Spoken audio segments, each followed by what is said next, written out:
शीर्षासना को आसनों का राजा भी कहा जाता है। इस अभ्यास को हम सभी आसनों के बाद में करते हैं। जब आपके शरीर में पर्याप्त फ्लेक्सिबिलिटी, स्ट्रेंथ हो तभी आप इस अभ्यास को प्रैक्टिस करें। इस अभ्यास को स्टार्टिंग में आप वॉल के सहारे प्रैक्टिस कीजिए। जब आप वॉल के सहारे एक आरामदायक स्थिति में प्रैक्टिस कर लेते हो तो फिर धीरे धीरे थोड़ा साइड होते हुए इसमें बैलेंस बनाने की कोशिश करें। इस अभ्यास को करने के लिए सबसे पहले हम ऐसे ही वज्रासन की पोजीशन पर ऐसे बैठ जाते हैं और अपने दोनों हाथों को ऐसे इंटरलॉक करके ऐसे जमीन पर ऐसे रख लेते हैं और अपने सिर के बीच वाले हिस्से को, ये वाले हिस्से को ऐसे अपनी हथेली और जमीन के पास ऐसे रखते हुए सबसे पहले ऐसे ही नमन आसन की पोजीशन पर आते हैं।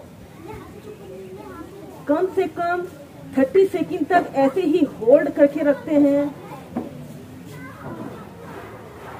और फिर इसके बाद आपने ऐसे अपने दोनों घुटनों को ऐसे सीधे कर लेते हैं। ऐसे अपने दोनों पैरों को जमीन पर ऐसे रखते हुए ऐसे अर्ध शीर्षासना की पोजीशन पर आते हैं। ऐसे अपने हील को भी जमीन पर सटा लेते हैं।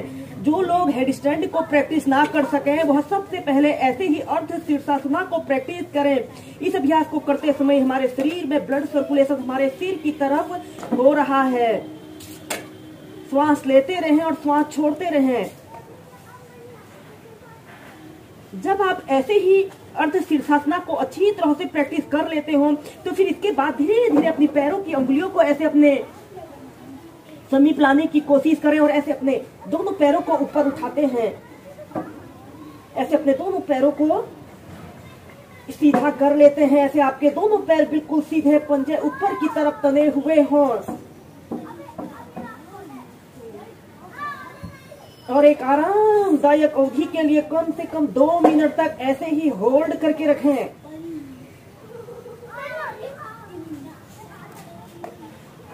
या फिर ऐसे अपने इस अभ्यास को ऐसे आगे पीछे वेरिएशन के साथ भी प्रैक्टिस करें।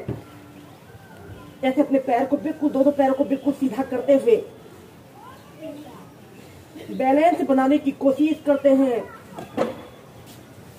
स्टार्टिंग में ऐसे वॉल पर भी अपने पैर को सटाकर एक आरामदायक स्थिति में इस अभ्यास को प्रैक्टिस करें।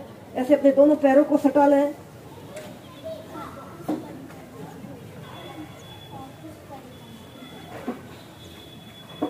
और फिर ऐसे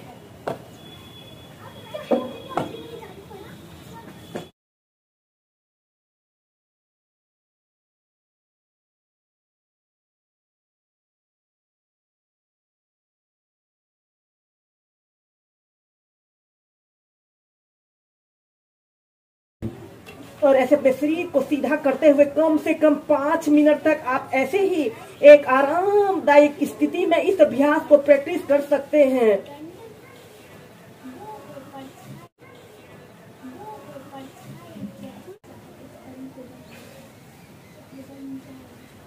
और फिर ऐसे धीरे धीरे ऐसे अपने दोनों पैरों को सीधा करते हुए ऐसे सेंटर में